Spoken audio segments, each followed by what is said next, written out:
You're listening to the Sent Ones podcast, where we help disciples of Jesus discover their calling, develop their skills, and get deployed to their mission.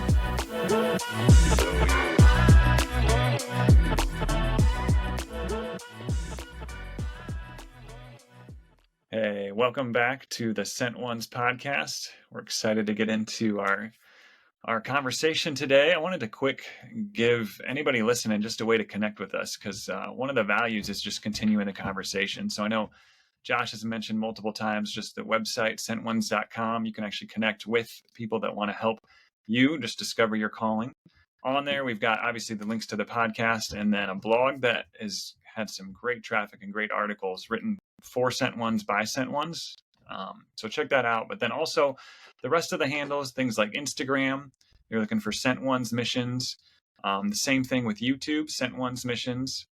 Facebook is just look for Sent Ones. Twitter is actually We Are Sent Ones, or X if you're smart enough to remember that it's not Twitter anymore.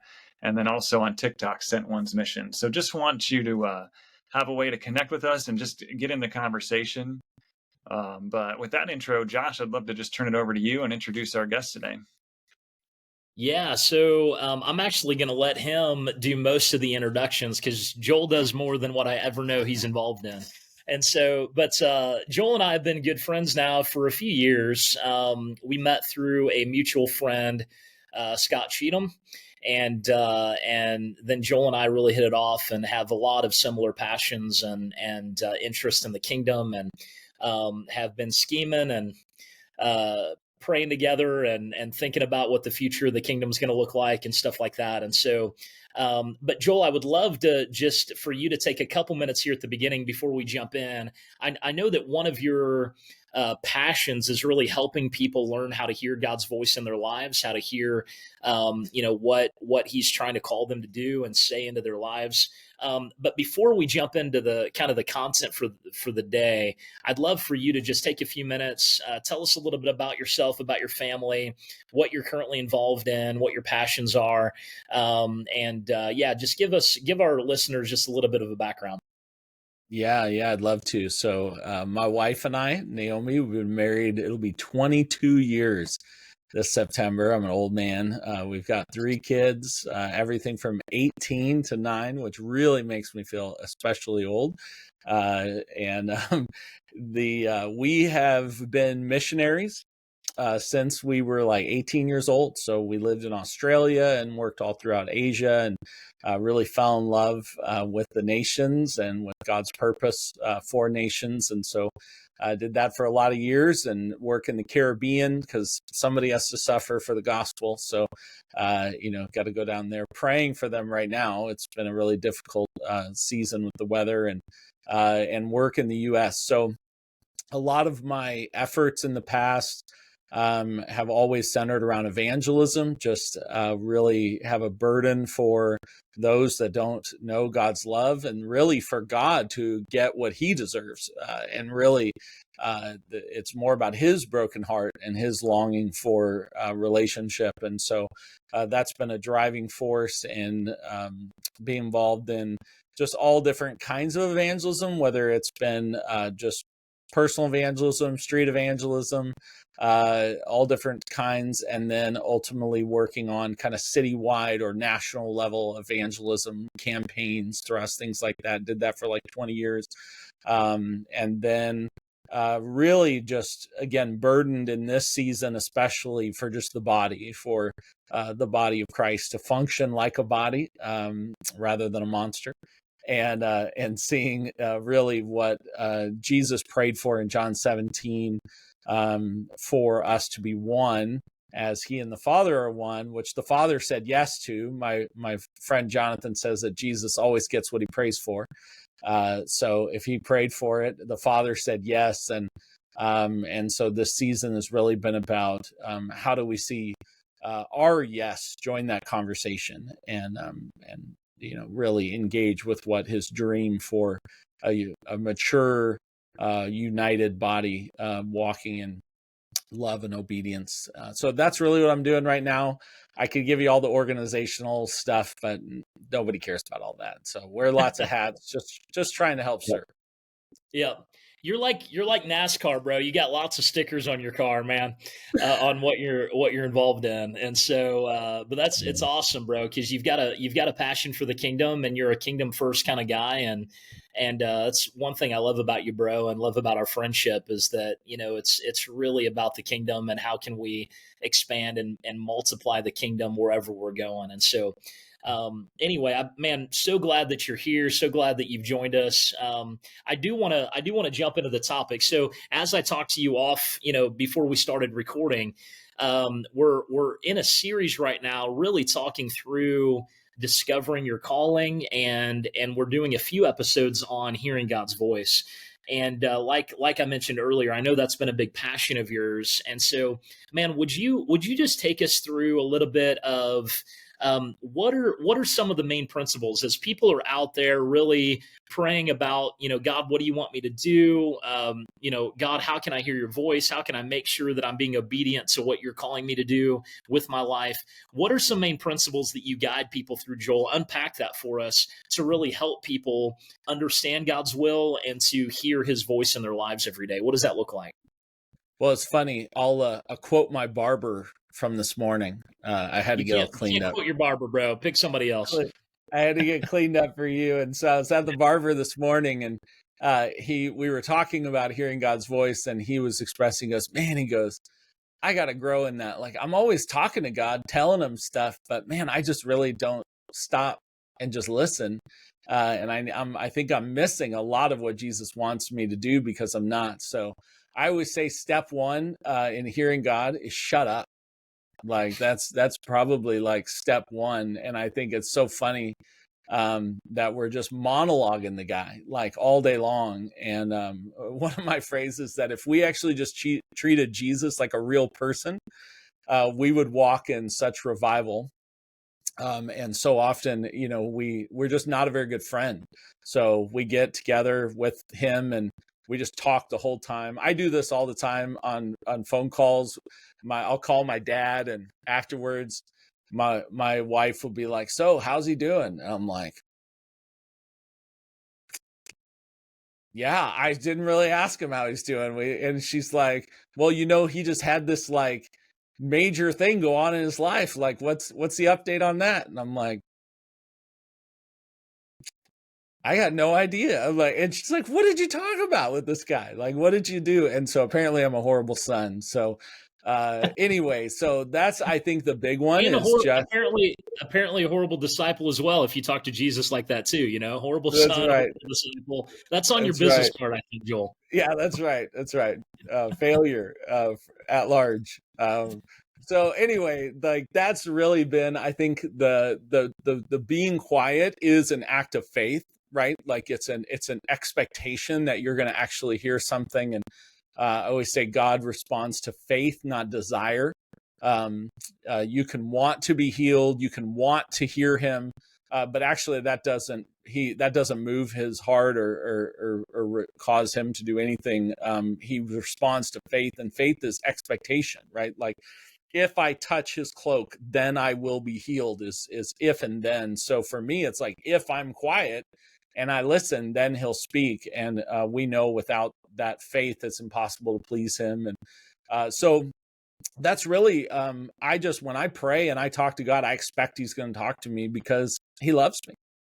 And he died on a cross so that he can talk to me and have a relationship with me. Why would he not? And so, so I think step one is just be quiet, and just give him space. Just a short story on that. The first time I ever heard the voice of the Lord, I was in my room. I was 16 years old. I had been trying to figure out what it meant to follow Jesus for the last 6 months.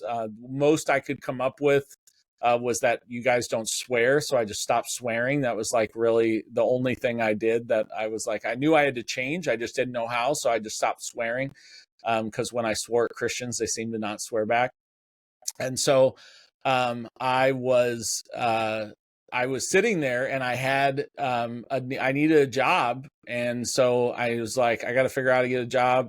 And so I grabbed the Bible and I turned to the book of what I thought was Job, and that was the first book of the Bible I ever read, was to like get a job. And I read the whole book. At the end of it, I was super mad. I hated to read. I had a 1.45 GPA. And I took the Bible, I threw it across the room. I'm like, this thing is crazy. And that family's crazy. That story's crazy. And I just threw it. And I was so mad. And then I wanted to swear, but I couldn't. And so I was sitting there. And then this voice in my head that was different than my own popped into my head and said, well, at least you're not as messed up as that guy and his family and that whole situation. And I was like, okay, well, maybe it's not going to help me get a job, but at least make me feel better about not having one, you know? And so that was really my like stumbling into this idea that you could actually dialogue with Jesus, and that kind of unlocked a whole adventure of just the dialogue with the Spirit and learning to listen. Man, that's so good. And I think I'll let Josh ask the next question. But in addition to the picture of a friendship is so good, because how often are we distracted from our real friends by our devices? This is ironically the guy that introduced all the social tags and how you should follow us on your phone. But we can't be a friend of Jesus if I'm not monologuing now, I'm just flipping through my social channels. Like, right, we need to actually get quiet and listen. So just wanted to take that to that next level and undo everything I said to start. No, it's okay. You could do YouTube with Jesus. Like, you could listen, and he's all about it. You know, I always say people need to get saved, and then their digital life needs to get saved, right? Like, we need to save our avatars, and our Facebook and our Instagram, all these people, all these versions of ourselves need to get saved. And so we need to glorify him in everything we do. So That's so good, bro. So good. Okay, so Joel, you say step one, shut up, right? Be quiet, listen, which I think is beautiful. I you know, it's so I feel like some of us live our entire lives with a one-way prayer line where we just throw up prayers and take no time whatsoever to try to hear. It's like we're leaving in voicemails instead of having an actual conversation. You know what I mean? I mean, could you imagine building a relationship with, let's say, your spouse, and literally it's just you're just leaving voicemails for 10 years? Like, but Josh, this is just how God speaks to me. Like, this is just my version. This is just the way that I must be wired. I only leave Post-it notes for my wife. That would be the only thing, you know, that's just how I prefer to communicate, you know. Right, exactly. Yeah, which makes so much sense. You can build a really strong relationship just leaving post-its and never reading the ones they're giving back. That's right. So after we shut up and listen, how do we know, bro, that we're actually hearing God's voice and it's not just our own thoughts, our own internal reactions to things? What does that look like practically to really make sure that when we are quiet, that we know when God is speaking? Sure. Well, and that's a real dynamic that I don't think people are aware of. Many of their logical thoughts, that their reasoning and approach to situation is largely the enemy working, appealing them to protect themselves. And so being able to grow in your understanding of the different voices of the enemy's voice, your voice, and the Lord's voice, the foundation to discern those voices is the Bible. So actually being someone who reads the Bible, who meditates on the Bible, who studies the Bible, and know that the same guy in those stories that's interacting with those people, Jesus, is the same guy that you're sitting there listening to. So it gives us a clarity that the voice is the same, and what he cares about, what he talks about, who he is the same. And so is the enemy, right? So is the devil the same. How we know who the devil is the Bible. And so having that clarity is going to give you a confidence to go, man, okay, what I just heard, that's totally aligns with what Jesus cares about, what he does in the Bible. So then we now have a standard, because if you don't, and you're just trying to wing it, we're making a version of God that fits our own image, right? Like, you like baby Jesus or whatever, like you pick the version of Jesus that likes what you like. And so that's idolatry. And so we don't get to pick who God is. We don't need to try to figure it out on our own. God is the best at describing himself. And so that's why it's so important that as we are consistently reading our Bible, consistently spending time meditating on the scriptures is going to give you a great plumb line and clarity of who is who. I would also say is that when I'm spending time listening to the Lord, I am often actively resisting the enemy and silencing him and taking authority over him. And that is, I think, a great practice. I wake up every day. I'm like, all right, Satan, I'm going to oppose every purpose and plan that you have for my day and the people around me. It's like I wake up every day and declare war on the devil's purposes. And I think more people should do that. And I think that the devil's very happy for you to ignore him and just presume he's not there. And so the other thing that's really important, so taking authority, silencing the devil, but then also surrendering our own preferences. I find the number one reason people struggle to hear God's voice is because of preference. It's they're inviting Jesus into an ultimatum, and he just does not respond to that. He's not interested in that kind of relationship. And so I think coming to Jesus and laying down our own ideas, our own imaginations, our own preferences, and say, Jesus, I will do anything that you tell me to do. I will go anywhere you tell me to go. I am totally surrendered to you. Come and tell me what you want. You will find when you are resisting the enemy and you are surrendered and you have a blank check for Jesus, you're going to find it's really easy to hear God's voice. But I find a lot of the radio silence is you're like, Jesus, you got two options, this one or this one, and don't pick any others. He ain't interested in that conversation because he's Lord, he's King. We're supposed to completely surrender. So like I said, if you get those two first voices dealt with, I find it's really simple and really easy to hear. Hearing God is not hard. There's other things that are hard associated with it, but those are some thoughts. Yeah, no, that's so good, man. Yeah, I mean, that's been my experience for sure. I mean, as you grow up and you really start trying to practice this and really begin to try to hear God's voice, the more you hear it, the more you know when he speaks, right? It's just like like right now, if my wife called me on the phone, let's say she called from an unknown number and I pick it up, the moment she says hello to me, I know who she is. I know her voice so well. We've been married 16 years. I know exactly how she sounds. And so the moment she calls me, I know exactly who's calling me, no matter what number she's calling from. Now, if one of the random listeners here called me and we've never met, and maybe I've talked on Zoom one time to the guy or something, I wouldn't know who they are. I'd have to ask, who are you and what do you want and stuff like that. I think the more that we practice this and the more that we hear his voice, the more clear it becomes when he speaks and when he's not. I think a second thing, man, I remember the first time I heard God's voice in my life. There was no doubt in my mind that God was speaking to me. I knew he was loud and clear, and it was so clear to me that he was speaking into my life. Like I knew it beyond a shadow of a doubt. I was 8 years old. I was sitting at my great grandmother's dinner table. We were all having lunch together. They were talking about when they were baptized, and I had never been baptized, and I'd grown up going to church and all that.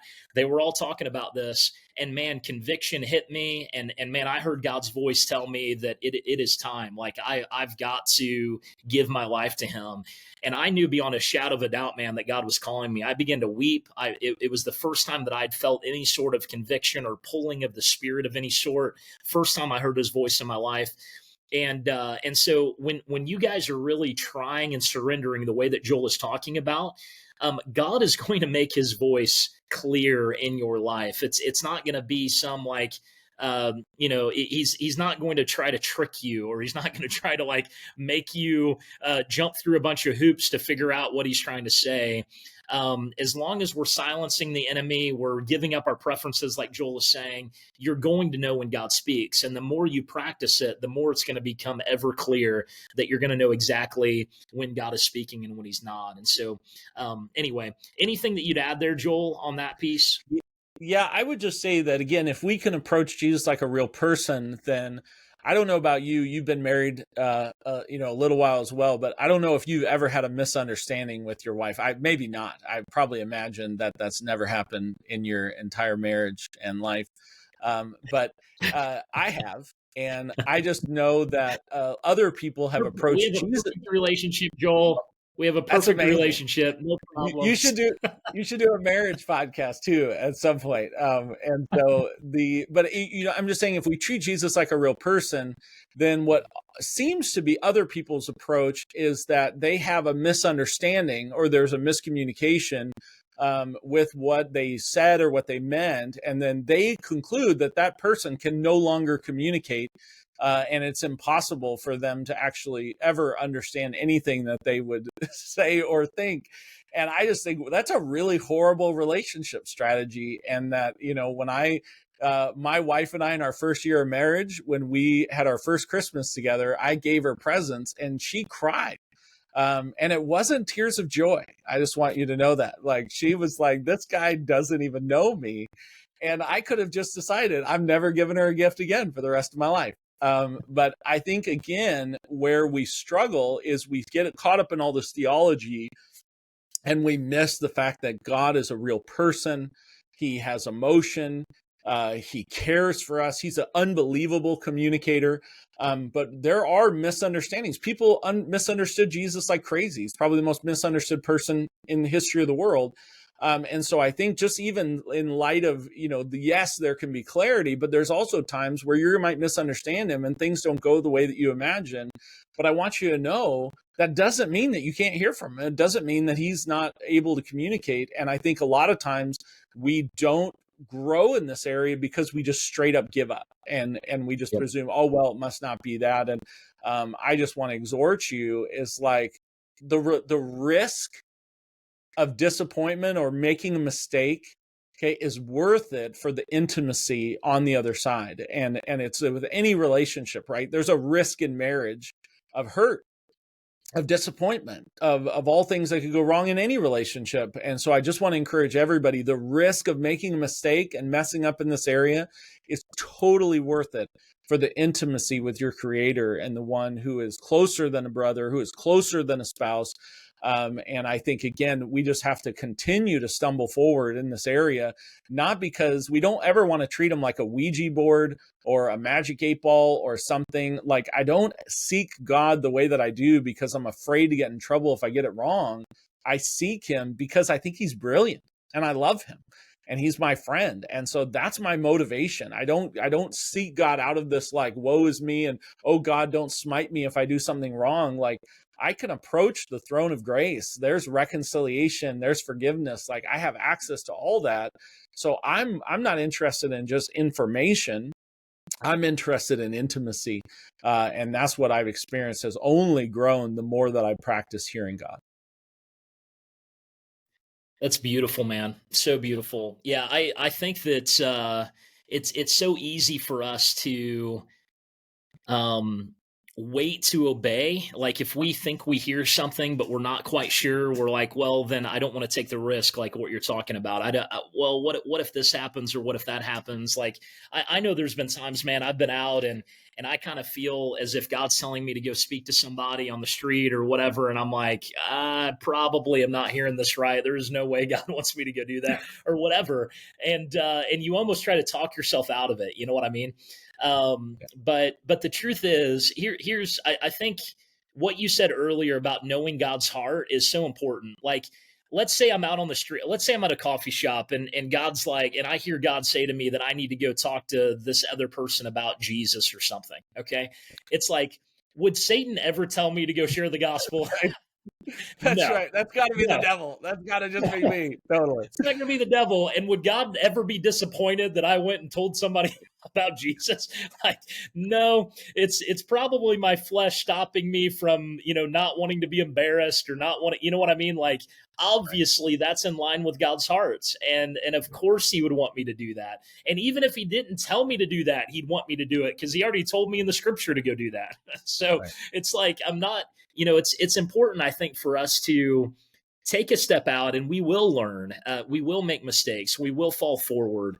And as we hear his voice more clearly, and as we obey, then he knows he can trust us with things. I think that because it is a real relationship, like what you're saying over and over again, it does go back to trust. And if, I mean, if you've got a friend that you ask them to do things 20, 30 times and they say no every single time, I mean, you're probably going to quit asking them to do stuff.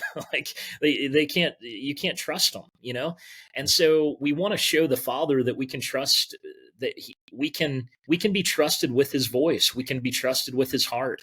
We can be trusted with what he longs to do. And if he shares that with us, then he trusts that we're going to step out and do what he's asked. I think that's a big key there. And sometimes we fail so often that we even quit trying, like you said, which is a horrible downfall. Yeah, well, that's actually, you said something that's really significant to me, because that's part of my life goal. In my, like, what I want to be known for at the end of my life is that I was trusted by God. Not to trust him, he's easy. He always does right, but I would be trusted by God, that he would look all throughout the earth trying to find someone who will do it. But I want in the back of his mind, if there is a back, I want in the back of his mind that he's like, I always have Joel. I can always give, if nobody else will take this assignment, I can give it to Joel, and he'll do it. Not just what I want, but he'll do it how I want it done. He'll do it with the attitude I want it done with. And he'll do it with joy and worship in fellowship with me, because we can think about obedience as just doing what he said, but actually it's so much more. We're supposed to embody Christ and be as though he was doing it. So half the time we're showing up with a bad attitude, grumbling, complaining about the assignment, and calling it obedience. But actually that is not obedience. Obedience is, again, not even just asking the what and then going to do it for him. It's seeking him in detail. It's obeying him in detail. It's doing it with his attitude and do it as worship unto him. Those are the things that count for eternity. You can be doing all kinds of stuff for God, and show up and your ledger's blank, and be like, hey, we did all this great stuff for you. And he's like, I don't know you. We didn't do that together. And so I want to make sure that, again, I'm not just obeying this voice in my head as like I'm just going out there as some worker, but I'm operating as a lover, as a friend, as someone who knows him, and he knows me, and I'm hearing his voice and I'm following him, which Jesus describes as is what does it mean to follow him, right? It's my sheep hear my voice, I know them, they follow me. And that's the best definition of what a follower of Jesus is, versus a bunch of other stuff that we now would define, well, this is what it means to be a Christian. But I think it's better to find following Jesus the way Jesus defined it, than somebody who went to seminary, personally. Yeah, absolutely, man.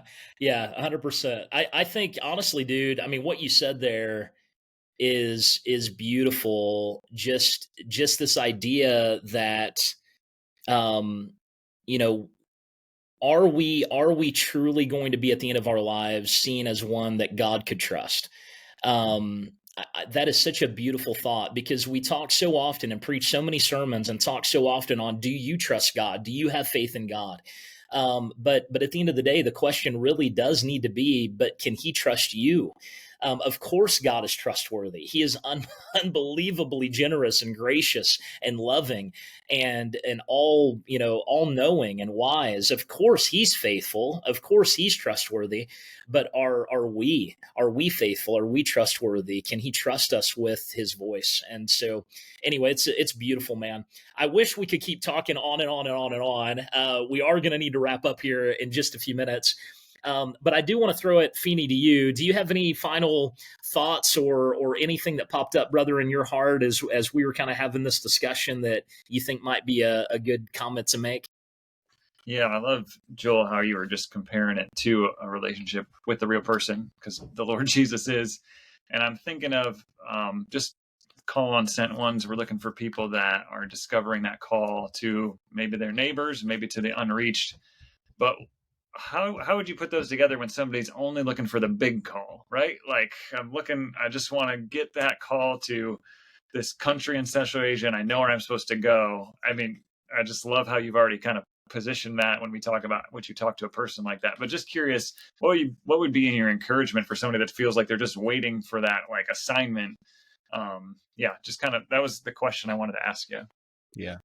Well, I might have an unconventional answer to this, because when I was 19 and I was, somebody had asked me what my life plan was. I'm like, I don't have a clue what my life plan is. I'm just lucky to be alive. So I sat there and I said, all right, Jesus, what are you going to talk to me about when I stand before you, when we meet face to face? What's going to be the conversation? And what I heard the Holy Spirit say to me is whether every person in the world heard a clear, relevant, and true gospel message and had a chance to respond to it. And I'm like, that's going to be the conversation. He's like, yep. I'm like, all right, I got a lot of work to do if that's going to be the conversation. And I'm just telling you, is like, that was like the thing. I'm like, okay, wow, that's part of my assignment. But I want you to know is like, there's no possible way I could have organized that or approached that or tried to fulfill that in my own way. The only way that I've been able to even move in that direction is just by doing the next thing that God was telling me to do. Right. Like I believe he will share the major themes and directions if we're willing to listen, if we're willing to even do it. Like I said, the Bible says he shares his secrets with those that fear him. And so if our heart is willing to tremble and obey, then I think those things are not even hard to figure out. You can get that in 2 minutes. But the only way to accomplish it is to just daily listen to his voice and obey and do the next thing. And at the time I thought there's no way that that's even possible. And now what I'm doing is actually closer than that than I've ever been, and working on national strategies and seeing every person reached with the gospel. So I'm like, wow, God, like you meant it, and you'll get it done. And so I think if someone's out there and they're wrestling with their purpose and their direction, again, ask Jesus, hey, what are you going to talk to me about when I stand before you? What is the dream that you had when you put me on this earth? But I want you to know, regardless of what he says, his plan to get there is going to be totally different than yours. So much better than you could ever think or imagine. I've done things that are some of the most random things that I'm like, why am I doing this?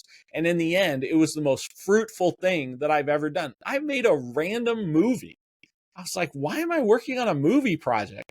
And we worked on a movie project for 6 months. And I was like, I don't know why I'm doing this, but the Lord said to do it. I want you to know over 2 million unreached people came to Christ through that movie.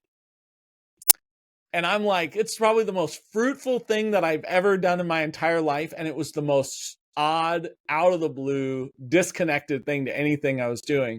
So he will guide it. He will weave together the story. We just have to obey every day. And so again, you don't have to have it all figured out. He does. But what you do have to say is, okay, Jesus, you have my yes today for whatever you're asking me to do, for whatever you want me to be. And as we do that, and we don't quit because of people, but we get the word of the Lord, we seek him in detail, and we obey him in detail, and we don't quit, we're going to see the fulfillment of his promises. So good. That's so good. Yeah.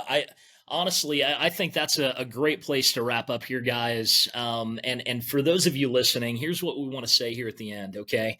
Like, I think a couple big things popped out in this discussion with Joel. Number one, which is what he just said.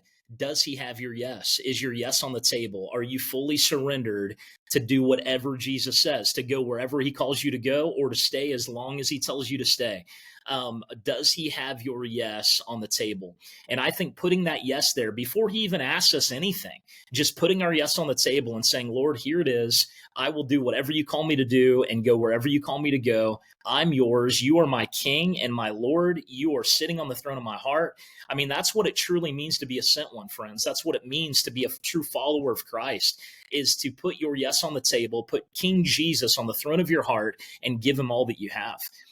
And that the second thing that I think is going to be huge here is, and it really does be connected. It is connected to this first thing, is can he trust you when he does speak, right? That was another huge theme of this talk right now. Can he trust us with his voice, with a mission? Can he trust us with an assignment? Can he trust us with something that he longs to do? And does he know that he can trust you with it. And now when we put our yes on the table, friends, and we truly mean that and we fully surrender, that is showing the Lord that he can trust us because we've already given him our yes. We've already given him our heart. He's already sitting on the throne of our hearts. And so that's going to be a huge piece of all this. And then the final thing that we talked about at the very beginning, guys, we've got to treat this relationship with Jesus as if he's a real person because he is. We need to shut up and listen. This should not be a one-way conversation all the time. You shouldn't burst into the throne room of God, throw all your requests up there, and then run out the back door. Like that is not how you approach a king on his throne. It's not how you approach a friend either. We're not just leaving Post-it notes. We're not just leaving voicemails. We're not just sliding notes under somebody's bedroom door. We are in a relationship and we need to treat it like that. And so, friends, if you're listening, I want to ask you to, shut this off, get some time alone with the Father, put your yes on the table, show him that he can trust you, and be quiet and hear his voice and see what he says. And make sure, friends, that whatever you hear him say, you do it as absolutely quickly as possible. Put it into practice, show him that he can trust you, and put your yes on the table. Joel, thank you for joining us, man. We're so grateful for you. And guys, thanks for listening. Please check us out on all the different social media channels that Feeney mentioned at the beginning. And if you need help in any of this or want to discuss any of this stuff with us, please reach out. We'd love to help. God bless you guys as you go out and live this sent life. Hey guys, thanks for listening to the Sent Ones podcast. For practical next steps or more content like this, check us out at sentones.com, or you can subscribe with your favorite podcast provider. Hope to see you guys next time.